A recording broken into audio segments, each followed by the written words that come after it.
and no one knows who's at fault, okay? So they start cursing each other, okay? So the first step is a conflict. Second step is they start cursing each other, right? Screw you, screw you. And then they might start pushing each other, right? Push, push.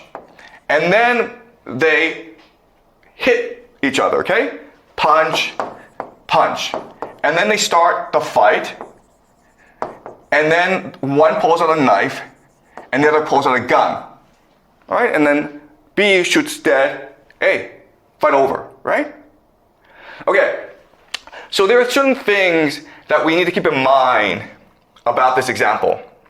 First of all, the fight is not contained in itself, okay? You cannot perceive this game as just one between A and B, who's physically stronger.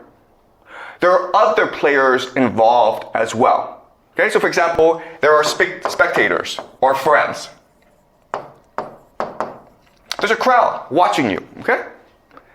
This is important because there's also the police, right? Eventually the police will come, the government, and they'll ask people, hey, what happened, man? Whose fault was it, right? And also, for people who are religious, there's also God, right? If you die, you have to go up to God, heaven, and God's going to ask you, hey man, how did you die? So you have to explain how you died, all right? So in other words, in this escalation ladder, there's 3 factors that you have to consider that drive people up this escalation ladder. These 3 factors are, of course, emotions. Second is power. And the third is reason or logic. Okay? And what drives people up is adrenaline.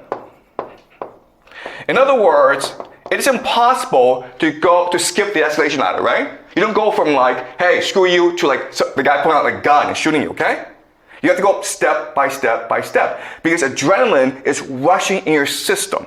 And this adrenaline, it's making you more angry, but it's also making you stronger and more resolved.